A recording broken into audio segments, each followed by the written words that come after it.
কয়েকটি জায়গায় অশান্তি, কোথাও ভাঙচুর, খুন। এই পরিস্থিতিতে তৎপর হলো পুলিশ, সক্রিয় প্রশাসন। কোনোভাবে কোনো অশান্তি বরদাস্ত করতে নারাজ তারা। After the announcement of result, there have been incidents of violence, including threatening, assault, intimidation, and on those incidents we have registered more than 200 FIRs, and we have arrested 433 persons during investigation of those FIRs. Apart from that, we have arrested more than 1100 persons in preventive sections. এর মধ্যে আবার বিভিন্ন জায়গা থেকে অস্ত্র উদ্ধারের ঘটনা ঘটেছে। আনন্দপুরে তৃণমূল কর্মীর ঘরের বক্স খাট থেকে উদ্ধার হয়েছে আগ্নেয়াস্ত্র বিস্ফোরক। মুর্শিদাবাদের সালারেও এক তৃণমূল কর্মীর বাড়ি থেকে মিলেছে আগ্নেয়াস্ত্র। গ্রেপ্তার করা হয়েছে ওই তৃণমূল কর্মীকে। হুগলির শ্রীরামপুরে দুটো ওয়ানশটা, দুটো কার্তুজ ও ধারালো অস্ত্র সহ 3 দুষ্কৃতীকে পাকড়াও করেছে পুলিশ। যত রাফ অ্যান্ড রাউডি আছে সবাইকে অ্যারেস্ট করার জন্য একটা স্পেশাল ড্রাইভ চলছে এবং অনেকগুলো আর্মস রিকভারি হয়েছে, অনেকগুলো লোক ধরা পড়েছে। পুলিশ অফিসার যদি কোনো রকম কর্তব্য গাফিলতি পাওয়া যাবে কি ওইখানে আছেন এবং কিছু অ্যাকশন নিচ্ছেন না, ওদের বিরুদ্ধেও কঠোর শাস্তিমূলক ব্যবস্থা নেওয়া হবে। 2021 সালে 12,000 এফআইআর হয়েছিল, 57 জন মারা গেছিল। আপনি আমাকে বলুন, আমি ডিজিপি কে ফোন করলাম, 12,000 এফআইআর হয়েছে, ভবানী ভবনে পড়ে আছে। রিটায়ার্ড জাস্টিস মঞ্জুলা চেল্লুরের নেতৃত্বে কমিশন করে দিয়েছিল, ওই ফাইলগুলো খোলাবো। আবারও বলছি, শান্তি বজায় রাখুন।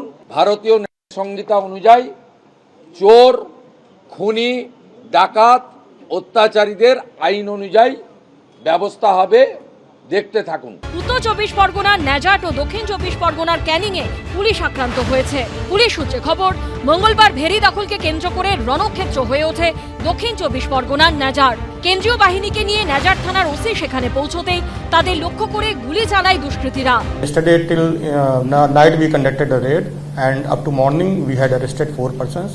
Raids are still continuing. দক্ষিণ 24 পরগনার ক্যানিংয়ের নারায়ণপুরে দুষ্কৃতীদের হাতে আক্রান্ত হন ঘুটিয়ারি শরীফ ফারিদ, সাব ইন্সপেক্টর ধনঞ্জয় মুখোপাধ্যায় সহ কয়েকজন পুলিশ অফিসার ও কর্মী। সুমন ঘরাই, ময়ূর ঠাকুর চক্রবর্তী ও সমীরণ পালের রিপোর্ট, এবিপি আনন্দ।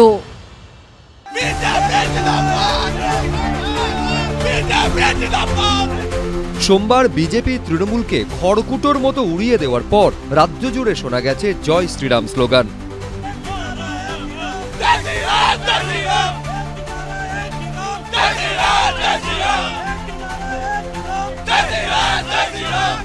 এবার রাজ্য সচিবালয় নবান্ন জয় শ্রীরাম ধ্বনিতে মুখর হয়ে উঠল।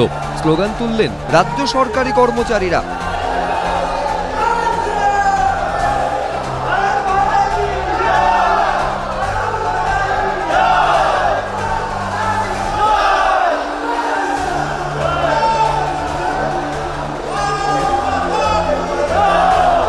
এটা বিজেপি এসে আমাদের সরকার যে আমাদের বঞ্চনা এত করা হয়েছে তার এগেন্স্টে আমরা একটা স্লোগান দিচ্ছি। আমরা এদের ভয় কেটে গেছে আমাদের, আমরা এই ভয় থাকতাম, একটা কথা বলতে পারতাম না, সে ভয় কেটে গেছে আমাদের। এটা আমরা আশা করি এই সরকার আমাদের জন্য খুব ভালো করবে। নীল সাদা বিল্ডিং এর ভেতরে গেরুয়া ঝড়। রাজ্যে পালা বদলের পর নবান্নের প্রত্যেকটা তলায় যেন মুক্তির স্বাদ। সরকারি কর্মীরা নিজেদের দফতর ছেড়ে বেরিয়ে এলেন করিডোরে। প্রশাসনের পাওয়ার করিডোর রাইটার্সে ফিরে আসার আগে বেনজির মুহূর্তের সাক্ষী থাকলো গোটা রাজ্য।